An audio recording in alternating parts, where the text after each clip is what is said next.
Welcome to Culture Before Content. Culture Before Content, from Music for All and presented by Yamaha. And now, here's your host, David Duarte. Hey, welcome to the show. Like they said, I'm David Duarte, your host for Culture Before Content. Whether you're watching live, listening, or enjoying a replay, I am so glad you are here. At Music for All and within the entire Culture Before Content community, our mission is to create, provide, and expand positively life-changing experiences through music. And none of this happens without support, and we are incredibly grateful to Yamaha, our national presenting sponsor, for helping us bring this mission to life. Well, we're glad you're here with us. If you're watching live, this is the perfect time to get involved. Feel free to leave a comment. We'd love for you to join the conversation, whether you want to say hello, have a question, or just say hello. I just love it. It's great. If you enjoy the audio broadcast, you can listen later, as we have versions that are available on Mondays on platforms such as Apple Podcast, Spotify, and other major platforms. For the video broadcast, including this one, you can always return to watch the full episodes anytime on Music for All's YouTube or Facebook pages under the video section. Just visit musicforall.org/podcasts for everything related to Culture Before Content.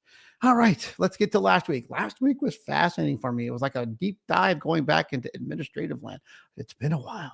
I recently hosted Jaeger Lloyd. He was the Director of Fine Arts for Round Rock Independent School District on Culture Before Content. We explored his journey from band director to administrator and discussed recruitment, retention, and building a purposeful, student-centered culture. He shared how his district uses systems thinking, student leadership, and community-driven events like the Festival of the Bands and World Music Festival to create access and connection.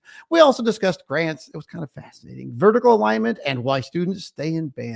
His view of culture, something created together, rooted in relationships and constantly evolving. It was inspiring and truly practical. It was one of the most thought-provoking episodes we've done so far, and I encourage you to go back and take a listen. All right, let's get on to this week. We always love our guests. All right, well, this guest this week is somebody who I met on my journeys in my life and recently when I moved up here to the Pacific Northwest. We have Cynthia Rae. She is an award-winning educator, conductor, and advocate for student voice through music, and a dynamo. Just wait.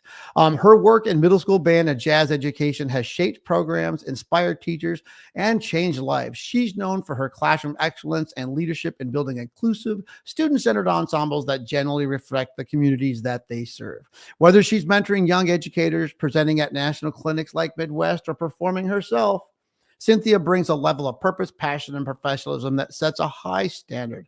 I am so honored and excited to have her here. Please help me welcome to the show, Miss Cynthia Rae. Well, hi, David. Well, Hi. hi, Cynthia. Well, I'm so excited. And so to my audience, before we get started, when they're thinking of, hey, think of some people that should be on the show. Cynthia is somebody who I've met in the last few years, and I immediately thought you would be the perfect candidate to be on the show. So, well, that's fun. Well, thank you for coming on. So let's get started, shall we? Why don't we start with, like they always, why don't you tell us a little bit about who you are so our audience can get to know you? Okay. All right. Let's see. I teach middle school band at Beaumont Middle School in Northeast Portland. It was my first job, and I've been there for 23 years. So I feel very fortunate to have been supported by the community and by my administration to be able to build a program. I was handed a nice program, but by Frank Petrick. I'm sure you must know Frank.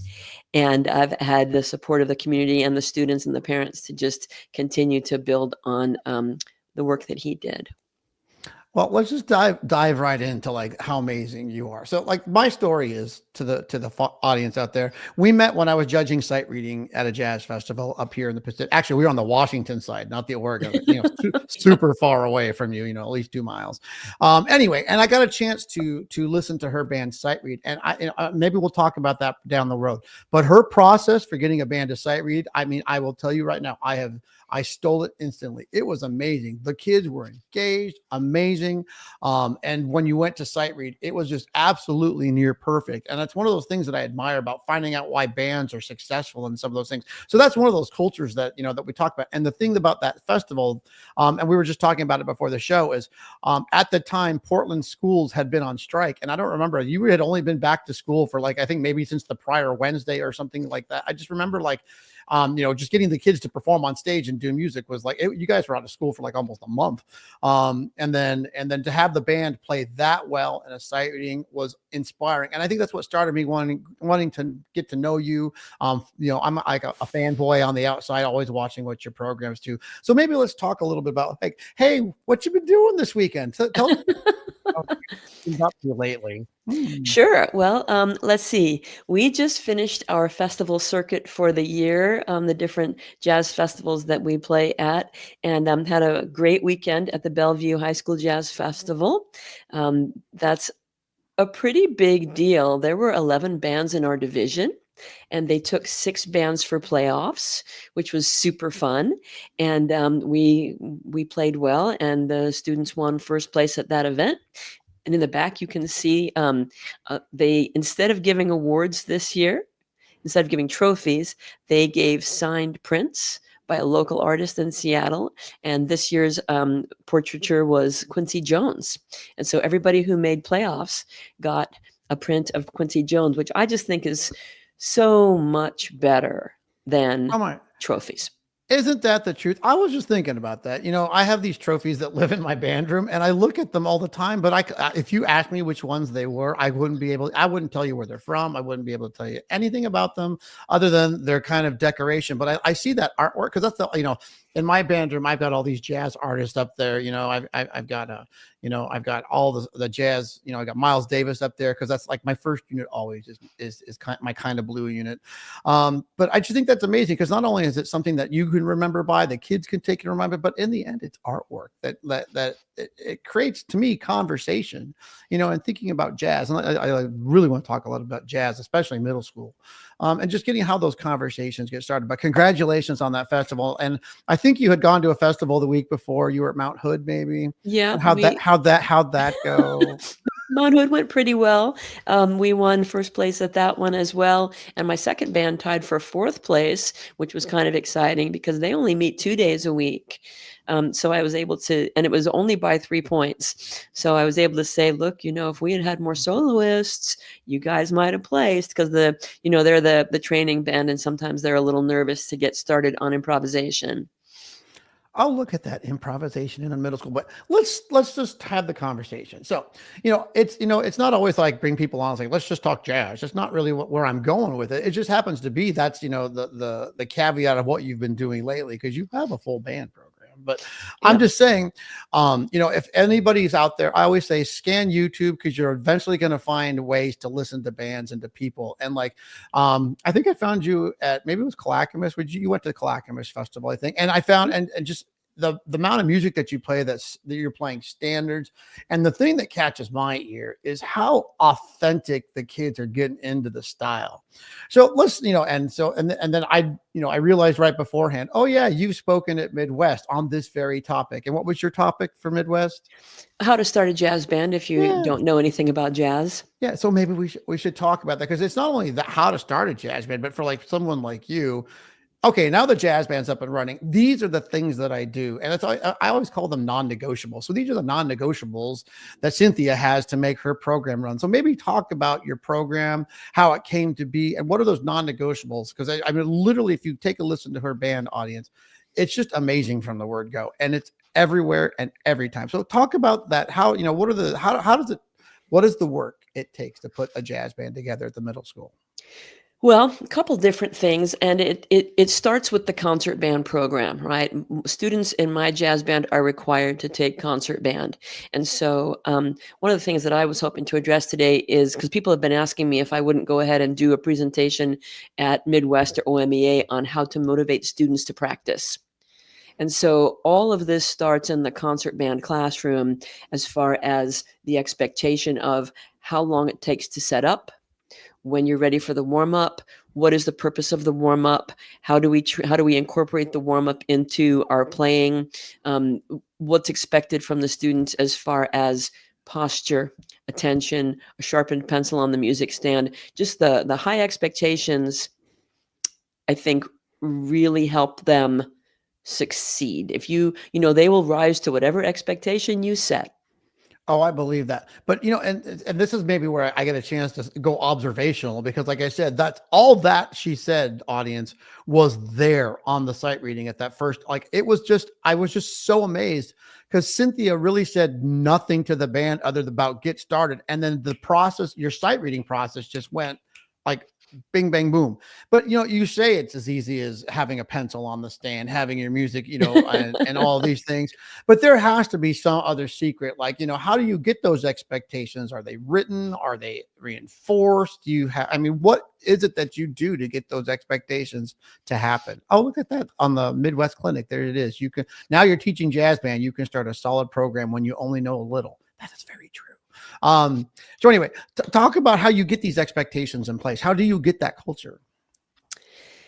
I think, well, I mean, I can hope that we make rehearsals fun and engaging with very little downtime, right? Keep them busy is really the secret to it. The more they play, the better they sound. They don't sign up for band to listen to me talk. They want to honk on a thing. They just want to come in and make a big noise. And so the game becomes, how can we get them to make a characteristic sound? How can we get them to enjoy success? How can we get them to experience success from the very beginning so that everything is self-reinforcing? Because they want to sound good, and kids know the difference. They know when they don't sound good. So they want to do well, I think. And so it's our job to help make that easy for them. Oh, what I did want to ask, this is just to add on. When does your jazz band meet? How does it work in your program? So right now we have 2 full-size jazz ensembles and 4 small jazz combos. And my large ensembles meet before school. They have to show up at 7:20 because downbeat is at 7:30. And we go from 7:30 to 8:55. The advanced band meets Tuesday, Wednesday, Thursday, Friday. The beginning band meets Monday and Friday. So I have someone else that helps me on Friday with the second band, or I let someone else take the advanced band and I go work with the second band, because the fewer rehearsals that they have, the more precious every minute becomes. Right. Yeah, and I was just thinking to myself, how do you pick all the literature for all this, and maybe what are some of the things that you do in that morning? Because you said only 7:30 to 7:55 to 8:55. Oh, 8:5. Okay, I heard that wrong for a second. I was like, wow, that's amazing for 25 minutes a day. Yeah, that would be good, huh? Yeah, that took me off for a second. Like, okay, well, and so yeah, so maybe talk about some of those things, like what are some of your setup philosophies, warm up philosophies, and then like I said before, the literature that you play is always fantastic. And like all of us out there are probably like, I just steal most of my literature from the things that other people play, because I figure if that's what's being successful, there has to be a reason. You might as well go for the people that are being successful with it. It's true. It's true. And your choice of literature makes all of the difference. There's a million arrangements of I hate to use Misty as an example because I won't even play a good arrangement of Misty, but but your choice of arrangements really matters. And I think one of our important approaches is to make the literature fit your ensemble rather than make your ensemble fit the literature. And what I mean by that is people need to not be afraid to change orchestration. I think orchestration is the secret in middle school to getting things to sound the way the composer intended. So this year I built a program around a particularly strong trumpet player that I have. And so I knew what he was capable of, and I was able to pick things that would feature him and other students too. But he's one of these kids who just practices and takes lessons and listens to jazz and really cares. And when I ask him to do a thing, he'll do it. And so as a team, we were able to kind of come around him and support him on his ballad feature. You didn't get to hear that this year. We did a Steve Spiegel tune called Wendy, written for his wife. Just gorgeous flugelhorn ballad, and this student really took to it like a fish in water, and it was glorious. It was Oh, glorious. quick shout out to Steve Spiegel. Have you met Steve, by the way? Did you ever meet him? Oh yeah, oh yeah. So Yeah, Steve Spiegel, it's adorable. He, the way I met him was, he had been down in Los Angeles for a long time, and his wife is up here, and she has this fabulous art business, and he moved back up here, and he sent me a letter at school saying, I keep seeing students walk by with all these instrument cases every day. There must be something going on at your school, and I'm a jazz composer, yada yada, and so I responded to him immediately. And he offered me access to his whole catalog. Oh my And he goodness. only lives 3 blocks from Beaumont. Yeah, he's just an interesting individual. The reason I met him because he just stopped by my school in Arizona one day and came into my band room and goes, "Hi, I'm Steve Spiegel." And then he started, and then at that time I didn't know who he was, and he just started giving me listening to his charts. I'm like, "Oh, I think I bought like 20 of them on that day." And and that's why when you said Wendy, like, oh, I know that chart really well. So Do you? Yeah, so audience out there, if you ever get your access on Steve Spiegel charts, they're attainable. They're from, I would say, easy, not easy-ish, I guess. I don't know. I mean, they're from the an easier grade level to as complicated as you want to get out there. But Yeah. they're all so well written. He was just the nicest gentleman, and the kids really loved some of the music that he wrote for us. So yeah, it's just funny. I keep running into people that know Steve Spiegel, but like I don't know. I mean, I have no idea how I ended up in North Phoenix, but he just stopped by my school one day. I think he was looking at jazz programs around the valley, and he was just stopping by and introducing his music. But he is such a personable man and such great charts. Yep. So he comes to rehearsal sometimes and he helps. And, 2 years ago, I think it was that we won sweepstakes at Lionel Hampton with one of his charts, that and Randy, that Phil Woods chart. It's been delightful to have him so close by and offering some ideas on what we might play. I would be curious to tell him I said hi and tell him to come stop by, because I literally there's that weird connection I had no idea that existed. And see if he remembers who I am, because he did such, I mean, it's like 20 something years ago, but regardless. But let's get back to the literature and all of those things. So like you're true.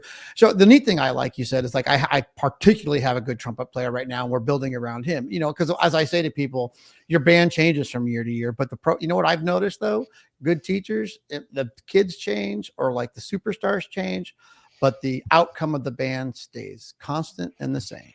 It's always great things that are happening. You work again. It's like almost like the culture of strengths and weaknesses, how to hide your weaknesses and how to pull your strengths. So, maybe when you don't have a good trumpet player, maybe you have a good saxophone section, or, and that's what I believe is spending that time. And then, high school is all sometimes about playing literature, but it's that constant vibe of not going too hard, not going too easy, trying to play the right thing, balance the swing, balance the, all those things. So, how do you get the kid? It goes back to the practice thing. How do you get the kids to get authentic? Because I think that's what, and are you a natural born jazzer? Curious. I grew up and I hated jazz. I did not like it. I was a classical flutist, and that was how that went. And in high school, I dated the lead alto player, and I wouldn't go see him play because I just didn't like that music. And then when I went back to college for the 3rd time, I think, because I've got 2 daughters who I had my first child when I was 19. So I was a single young parent for a long time. Went back to college the 3rd time at Lane Community College, and had decided that I was going to play bass in the jazz band because I had been playing bass in a punk rock band. Then I thought I knew some things, and couldn't really do it at all. So the people in the compo said, well, do you want to play flute? Like, okay, I'll play flute. And then they asked me if I wanted to sing a tune. So I sang a tune at one of the shows. And afterwards, Ron Bertuzzi came up to me and shook my hand and said, would you like to sing with the big band? Well, yes, I would. And so I got to sing with the big band. I got to travel with them to Reno. He doubled my part on flute on the lead alto parts. I had to transpose everything. And we went to Reno, and was just this whole new world for me. So spending time with Bert really changed the way that I felt about jazz. But I wanted to go back to one thing that you were saying earlier about strengths and weaknesses. Mm-hmm. And so for me, especially with 2 jazz bands, with my advanced band in the beginning of the year, whatever is the weakest section, I choose literature that highlights them. I put them front and center for the first 3 months so that I can build them up to match the rest of the band. And then in the middle of the year, we kind of look around and say, okay, well, what do we have now? And then if there are still any weaknesses at that point, then literature gets chosen to hide the weaknesses and feature the strengths. But if you spend the first few months bringing that up, that's part of the culture thing, so that everybody is functioning strongly. I think that makes your whole band just better. Are you one of those people that's already I mean, you said you're done with your tour of festivals. Are you one of those people that's already planning for next year and knows are you starting to look at music already? Well, yes and no, because we haven't done auditions yet. We do our auditions for next year's band. Actually, I hand out the material tomorrow. And everybody gets the audition material on the same day. They have 2 weeks to prepare. It takes me 4 days to do auditions, and then I announce next year's band. We will start rehearsing that band the last week of school. They get 3 charts so that we can come back in the fall and have something ready to go for October, right? Let's just get it, put them right on stage, up on your horse, let's go. So is that also part of your secret to getting kids to practice is, having the auditions for a certain amount of time. And then, you get kids that, maybe you get, I mean, I always get surprised by when you throw out these things that eventually some kid just superstars out of nowhere sometimes just because you did that. I'm curious, what is your audition? What kind of things do you do for your audition? Okay, well, our advanced jazz audition is pretty comprehensive. So I asked them to, and I can tell you this now because it's coming out tomorrow, but usually this information has been embargoed. They're going to play major scales 1 through 5 and 12. So C, F, B flat, E flat, A flat, and G major at any even tempo. So if it's an easy scale and you want to play it faster, that's fine. If it's a harder scale and you want to play it slower, any even tempo, and we're looking for pitch. And I tell them that the scales are the most important part of the audition. If you biff your scales, I stop listening. I will let you sit through the rest of the audition because it's good practice for you. But if you biff those scales, I stop listening. That is the most, because if you've had 6 months to prepare these scales and you can't do it, then there's no way you're going to be able to do the music in that band. So major scales. Then there's rhythms that they have to count and clap and play, and they have jazz articulations. I ask them to play Twinkle, Twinkle, Little Star in 3 different keys so that I can see if they can pick things out. I have them do a prepared part of a chart. This year's chart is Mote and Swing. Mm-hmm. So we're just going to do the beginning. Looks deceptively easy, but it's going to definitely tell you right away who's listening to jazz and who's not. And then there's a short sight reading part that is a non-jazz piece, usually something with 3 or 4 flats on a first and second ending and some dynamics just to see how they process in real time. That's amazing. One of the things I'm high school, I add the transcription on the kids. That's Do you? Yeah, because that's where we are. Like I said, I'm on year 4 of I believe it takes 6 years to get a program up and running. That's just my weird belief. And here we are on year 4, trying to push to that level. Sometimes you go too far, sometimes you go not far enough. And so transcription for me has been like the one. So now here's maybe you can add this for like on a side component is they have to play the transcription with the artist and then they have to play it by themselves so I can compare the 2. Ooh, good for you. Because I want to hear exactly, are they listening? And so, this goes back to last week a little bit, but like one of my big things as an administrator was create the demand for learning instead of the supply of information. And I think that's what auditions are. I think it's that demand. And, and I always tell people, we got to take this with a grain of salt, looking at your program, Cynthia. I mean, your program is wow. And so like if maybe you're at that whole beginning phases, are you breathing and are you blinking? Those are the 2 prerequisites I take for my jazz band at that, when you're starting out, and then over time build some of this culture to get more. But I don't think that should be enough of a prerequisite. I mean, even for my second band, they have to be able to play 3 scales. They have to jump through a hoop, some kind of hoop jumping, so that they understand that they're working for a thing. And did they attain a thing? Can they assess themselves? There has to be some hoop to jump through. I do believe that too. I'm just saying when you're getting started, from scratch, by the way, I'm a classical sax player who fell into jazz. And so, talk about trying to like get two worlds to talk to each other. It was hard, but it was that thing of just getting kids. If you provide opportunity, the opportunity kind of takes care of some of the things that we're talking about. Because then it goes back to, like I always talk about this. My 6th grade elementary school teacher, because we didn't have middle school, it was all 12 scales, period. That was an expectation for every kid in 6th grade. And we all did it. But you want to know why we all did it? Because that was the expectation, and you couldn't go play with the middle school band early if you didn't do the 12 scale. So everyone did it, and I remember that to this day, because I think that goes back to your hoop to drum through. So maybe you just have to trick some of these hoops to drum through, so you get the kids involved. But how many kids do you have in your jazz program? Would you say total? 65. 60. So a lot. Yeah, yeah.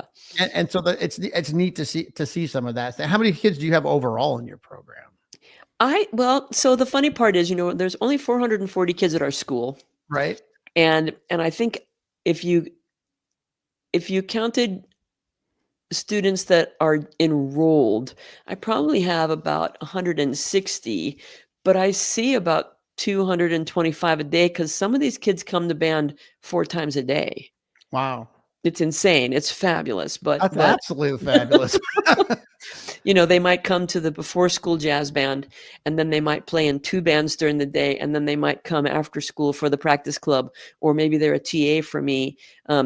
So I see kids multiple times a day. And they play different instruments in these different ensembles too. Like the kid who just played a smoking guitar solo on Friday at Bellevue. He plays oboe for me in the intermediate band and clarinet for me in the advanced band.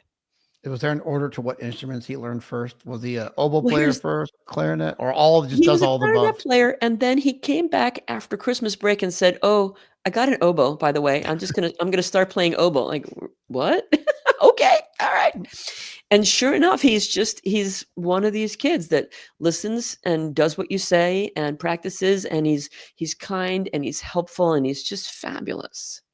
I wish I could say that every stellar kid that's been in my career, I had a hand in, but the truth is that's the neat thing about students. They're just stellar on their own. And I think, and maybe that's part of the jazz thing that I believe in, or, the clarinet player that picks up an oboe and instantly is great.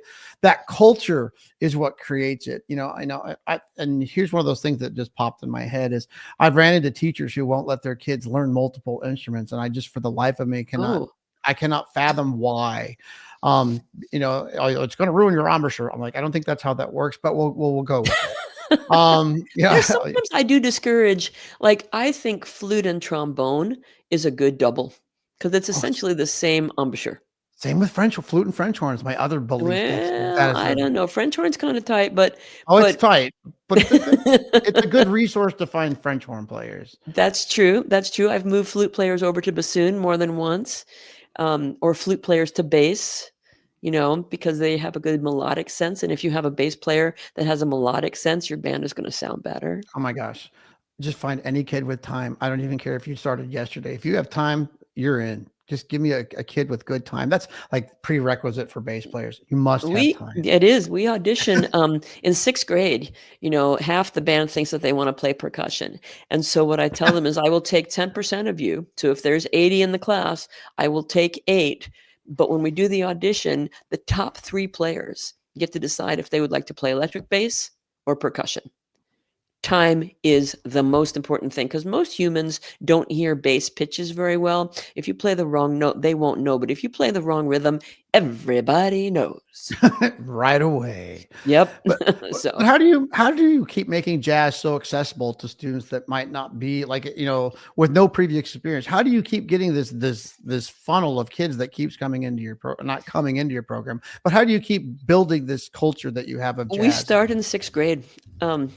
When the kids are just learning how to play, sometimes I'll put a drone on for the B flat and F, perfect fifth, and then let them noodle a little bit on the first 5 notes that they have learned. And all of a sudden they sound like the best bagpipe player ever. They're having so much fun improvising on 5 notes. We don't use the word improvise, right? And then we'll play something like Aruba tuba, but I'll let them swing it. And then at the end of 6th grade, we'll play Diamond Joe's Riviera Club, because a lot of kids will say, I don't like jazz. Well, okay. but you like Diamond Joe's. Oh, I love Diamond Joe's. Well, then you might like this. So just I kind of sneak it in there. It's like tricking them to eat their vegetables. If you make it fun and you don't tell them that it's hard and you don't make it seem complicated, it's just another thing we're doing today. And did you like it? Yeah. Yeah, improvisation is always scary for some people, and and I'm always looking for that magic recipe to get them to get started. I've had at my school, I've had some songwriters coming into my choir and music production class, and they came in and tricked my kids into writing songs and writing music. Yes. But it was neat because he snuck it in. The kids don't know this because he snuck it in on a pentatonic, on pentatonic scale, and then the kids just get this incredible confidence, and then they get to hear what sounds like to them like this thing, and I'm like, yeah, you're just using a pentatonic. That's some of the magic, and then Yep. sometimes I teach the 4 chords, like, here's your 4 chords, kids, write yourself a song. It sounds similar to the things you've already heard, but sometimes I think education is for us is like a trick, a trick to like Always. breaking down those paradigms of what's possible instead of what's hard. And so, like, improvisation is that one. Do you have any other secrets on improv that you use? I mean, how embedded is it in your instruction? Do you use it in concert? I have questions for Laura today. I have no idea. Maybe it's the caffeine. I don't know. Definitely, we do it in concert band. We start in 6th grade in concert band with that, so that, and even at the very beginning, go down the line and hear each kid play individually at the very beginning, so that becomes, again, part of what we do.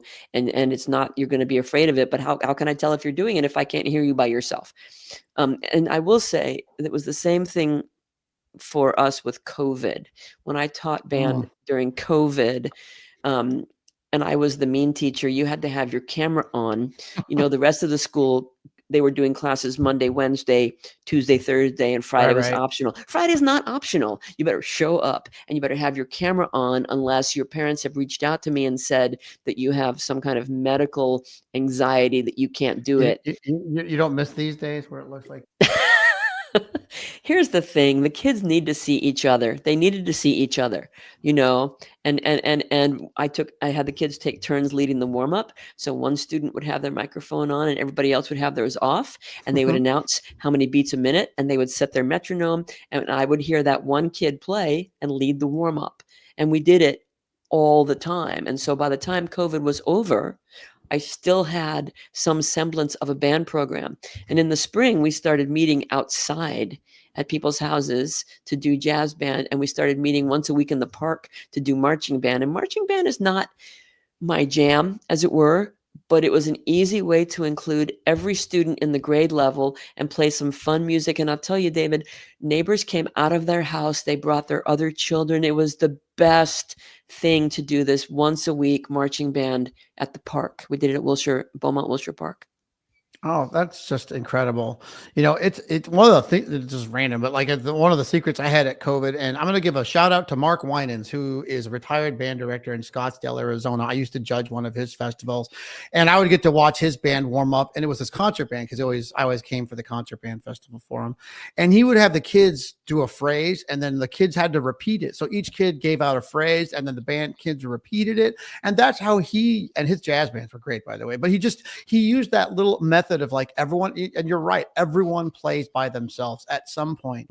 And as I always say to the even to the kids, just try it once, and once it becomes part of your cultural community of your classroom, the kids are fine with it. As a matter of fact, once it becomes an expectations, it's not even a thing. But I really love that call and response, because what he would do is he would say, pick, here's 4 phrases that we're working on, and I want you to, because he was doing like imitation of articulation, and that's one of those ones that I picked up on, because trying to get the kids so I can hear what they're doing and get them to mimic it. It was great, and that was one of those other amazing things.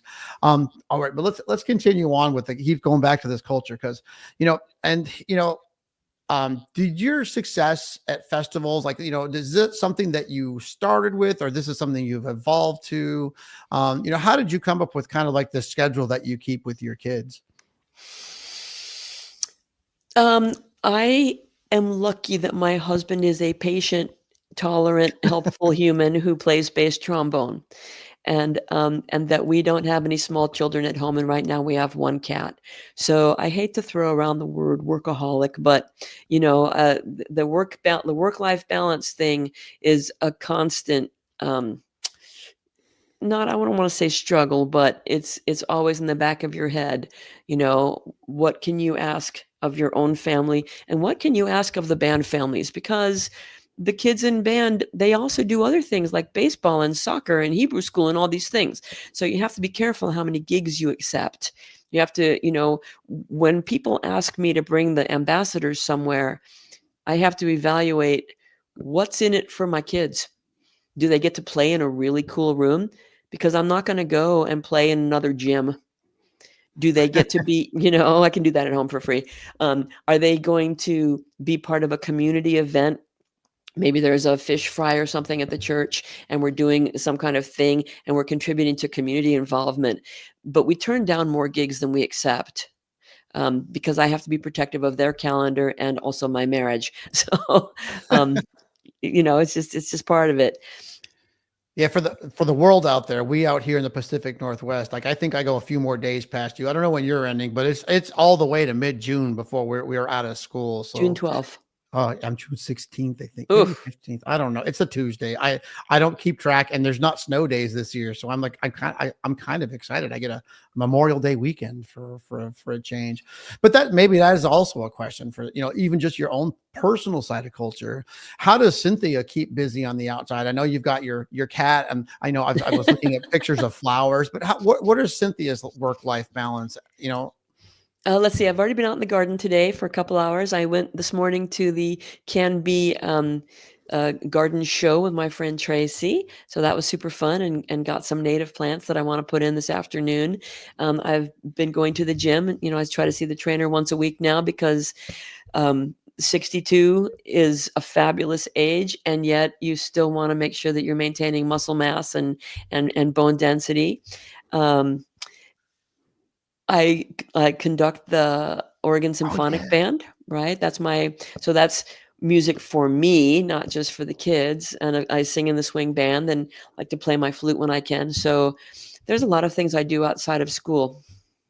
Oh my gosh. I actually had to take my saxophone to school just to play for the kids. I had to remind myself that I haven't been playing enough for them lately. So, it is the end of the keys. We're on E, B, and F sharp right now. So it is those lovely keys. And no, I got my trick. I use Adam's Family to teach scales, by the way. Just and I connect it all. But when I listen to here's another little. I always like giving out my tidbits and tricks of how I trick. So what I do is I actually judge my class. This is how to save myself work time on having to listen to 100 things at once, which is sometimes I will do ensemble scale tests where everyone plays, and I will judge it just like a concert band festival. Like make one mistake, you've called yourself out. And so is it? My words are: is it all there? Is it mostly there? Is it somewhat there? Or is a little of it there? So like last week on like E major, I was like, yeah, we're on a 2. Like we are somewhat there. There's a lot of wrong notes. And then what I do is I ask the kids in their practice logs to tell me what they've where they feel they rank. And it's amazing if you keep asking the question, because this week it was a 3, and it was, but I'll do the test at once and I will score every kid. And if they want the 4, then send me a recording of you playing it. It goes back to what you were asking of your kids. I'll send the recording out to get perfect. You know what that does? It saves me time. And it also allows me to target the kids who aren't practicing or kind of try to figure out what I can do. So right. I actually do ensemble scale tests. That's part of my trickery of learning how to get scales out. And if I want perfection, because I hate to say this, B flat, E flat, and A flat, I just assume is a 4 at high school level. But when we get to B, F sharp, G, and we get this whole argument, F sharp, G flat, C sharp, B, and the kids are funny about it because like, hey kids, I really don't care, just play the right notes. That's all. That's all I'm asking. But yeah, so like some of those culture things. But anyway, let's go back to I don't know why we got back on. Wait, I want to talk about scales for a minute. Yeah. Oh so no. Okay. I made up a new game this week for my concert band. The can I say bastard stepchild of the program? Your intermediate band, right? 7th graders who didn't make advanced band and 8th graders who didn't make advanced band.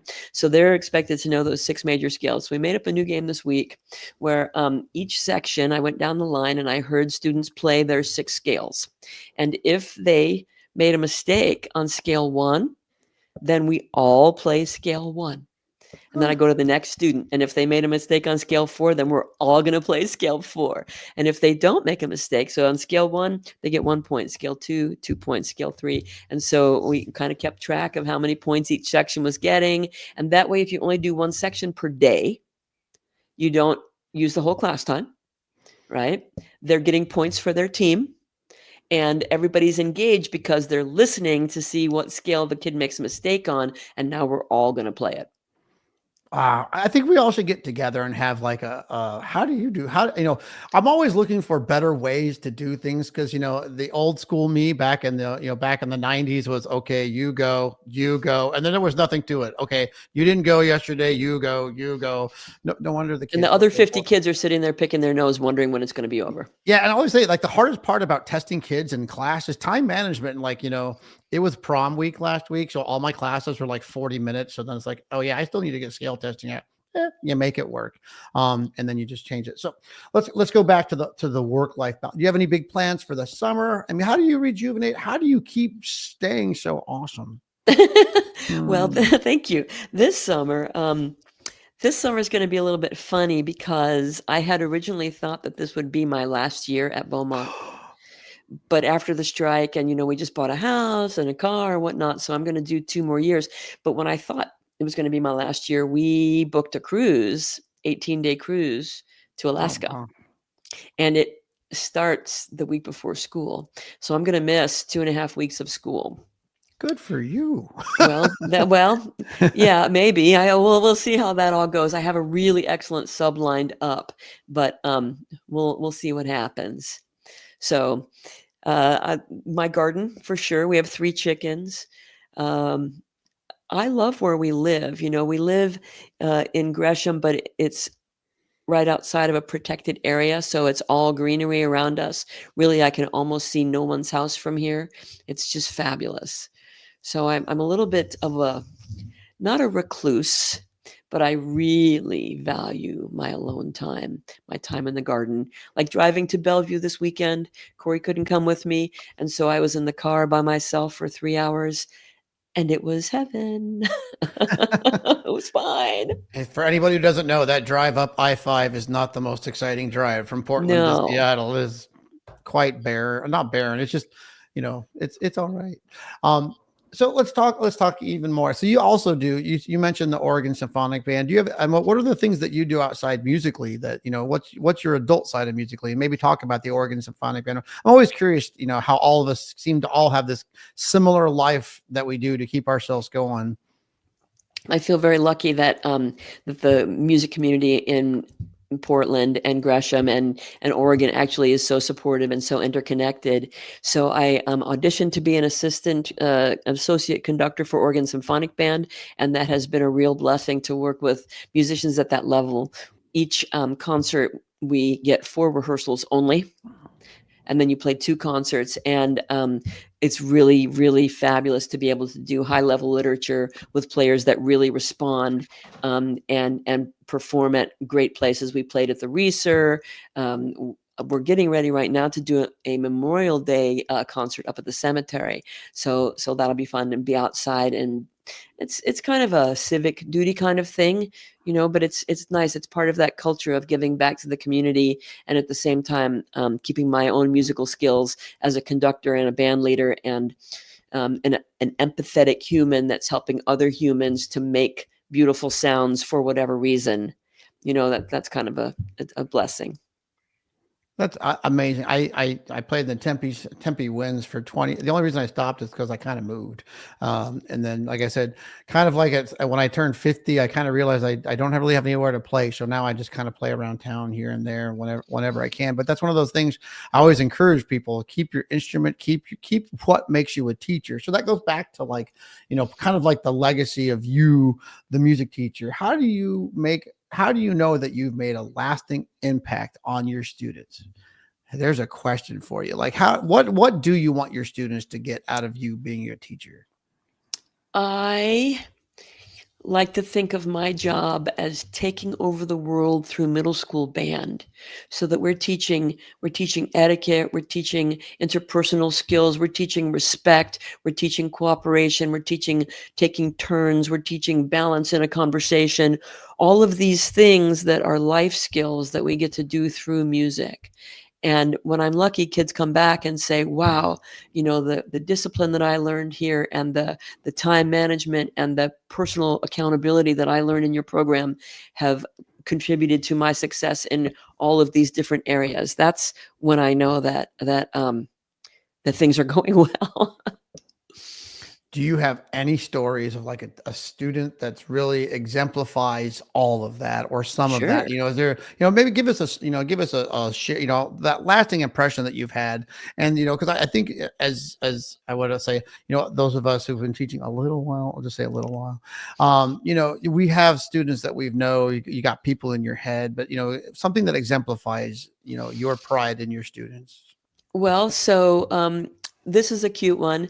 One of my students named Michael Thompson, he came to me when I was teaching elementary band at Alameda. I was doing that 4 days a week. I had 4th and 5th grade band, and his mom reached out to me and said, "Hey, can my 3rd grader march in your 4th grade marching band?" And he's been taking lessons since he's in 2nd grade, and I'm thinking, sure, every parent thinks their kid is Mozart, right? But I right. So I asked her to bring him over, and I got to hear him, and sure enough, definitely want that kid in my 4th and 5th grade marching band. So I had Michael for 4th, 5th, 6th, 7th, and 8th grade. And he went on to high school, and then now has just recently won the 2nd trumpet chair in the National Symphony. Wow. So, right. And they only play at the White House and the Kennedy Center. And he has come back and done some clinics with my kids and talked about the things that he learned at Beaumont. But I remember when he was in 6th grade, and we were doing the auditions for the jazz band the year, the spring before. And so at that point, he's in 5th grade auditioning into 6th grade. And he came and played his scales for me, and he played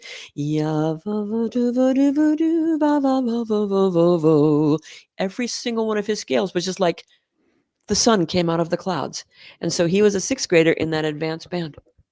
Wow. Also, audience, you hear that lovely singing voice? I'm a choir teacher. I would kill to have a lovely singing voice. I do know I have this raspy voice. I don't know where this came from. I actually do, but I digress. All right. Looking back at your career, let's do the backwards design moment. So, we're now where we are in our careers, right? And looking back, I always think to myself, what advice do you have for yourself? Or, looking back, what is some of the things that you've noticed, or what would you tell someone out there who's just starting out? Here's what I would say. What's Cynthia's? Well, I have to say, if I could go back and talk to my own self as a 1st and 2nd year teacher, it would be to really go with the culture before content idea, that you have to have that relationship with the students before you can hammer them with major scales. You have to, how do they say it? They don't care how much you know until they know how much you care. And sometimes I cared more than I probably should have. And so there are students who I look back and I think, God, I wish I had done that differently with that particular piano player. I wish that we had been able to work through some of the lack of communication that we had, because that student was a musician who cared and had a teacher that cared, but we couldn't seem to find the place that moved them forward without making me grumpy. And, what do we say to somebody out there just starting out, maybe in their first year, maybe a student teacher, maybe first 5 years? What are some of the things that you say is important to make your band? What is your culture to share with everyone? The first year of teaching is awful no matter who you are. You could be Leonard Bernstein and the kids still will not like you because you're not their previous band director. And you have to admit that they're kind of in mourning. They developed an attachment to that band director, just like they're going to develop to you. And so when that band director, who is, without getting too woo-woo, I feel like our job is bodhisattva, to hold the door open, hold open the door of enlightenment for these young people, the enlightenment to music, to invite them to do this super cool thing. And so those 8th graders experience that enlightenment with that previous human. And so they might not trust you yet. And you're just going to have to deal with that and love them anyway, even if they don't love you. It's not you, it's them. They're sad. So, your 7th graders that year, you'll be able to get them. And the 6th graders, of course, those become your students. And it does take 3 to 5 years to be able to have a program do what you want it to do. But in the meantime, don't take it personally if the kids aren't responding to you. It's not you. They miss their band director just like they're going to miss you. I have to say, I've been doing a much better job lately of not going on Facebook and reading the boards. I've been, I find that when I read the boards, I'm both inspired and, you want to help every single person out there. And the truth is, the only person you can control in this life is yourself. And Yeah. what I love to do is talk to people like you, because it's super inspiring to get advice or to hear something, or that's an agreement, or, or even what's neat about people is like, oh, I don't think that's true. And then you're like, oh, wait, maybe that is true. I'm just thinking, maybe I'm just thinking of it differently, or, those horrible words, semantics, can always get us down. But I was thinking to myself as I was thinking about that culture, and what started this whole process for me was, here's where I show my version of what success looks like to me, what my band is like when I'm absent. Ooh, yeah, And that's, I and to do. me, I that has become a source of pride, because every once in a while you're like, oh my gosh, I forgot I have this appointment that I didn't, and you get on the secretary and you leave the sub plans, and my sub plans always start with the following 3 words: kids in charge. And all you have to do is take roll, and it'll be there. And like this year I've taken over a choir program, and can I be any prouder as a choir dad, so to speak, that my students know how to warm up without me, that my kids know how to go to sectionals without me, that my kids can do that. And that's what started the culture before content, is they asked me to write an article about what this meant. Before I came to the Pacific Northwest, I taught at an art school, for goodness sake. The kids auditioned to be there. Your top band is literally full of, talk about a practice hour. Every kid had a practice. Imagine your school built around band. That's exactly what it was. And of course, it was kind of just those expectations, and as I came back to like a public school, I still wanted those things to exist for the kids. I want them to run. I want them to own it. And I think that's what it is. How do we teach teachers to let the kids own it? Because it's not what I can do, it's what the kids can do through molding. So I'm thinking here, like here's like the final question before we get to like the culture question that I have for everybody. But how do we as teachers instill our beliefs in them? But more important than that, how do we know it's happening? Think about that for a second. What do you say is how, what's the culture of, for me, I'm not middle school. I teach middle school in like either, all states, or give me 10 minutes in your classroom and then I'm done, because that's about as far as I can take it with middle school. I'm a good entertainer for 10 minutes, come to find out. And so, what do you say what do you want your kids to be like, when you're not around? Or what is it like there? Because I'm telling you, audience, I've seen it. It's just incredible. And that's what I wish I could take the memory of the first time I met you, so that everyone could have it. It was just a life-changing experience for me personally, by the way. What do we want our kids to be? How do we answer that question, I guess? Well, we want them to be independent musicians. We want their success to not be dependent on us. This is not because I teach you the music. I want to give you the skills so that you can suss this out on your own, so that you can get on the interwebs, because the kids do, and they go look for music. And can you figure out how that goes, even if you don't, if it's not written the same way as you think you hear it. So independent musicians, it's a little bit different in middle school. With my 7th and 8th graders, I can usually have a student that can help run rehearsal. But with the 6th graders, that's a little bit harder, especially if it's early in the year. But the understanding is that they're going to treat that sub better than they treat me. And that, of course, your friends are going to tell me how class went. So might as well just have a good time, because this music teacher came to help you with your music. We don't come to band to watch a movie. Nobody comes to watch movies. So let this person help you with your music today, so that you are moving forward, and they might tell you something that I haven't told you.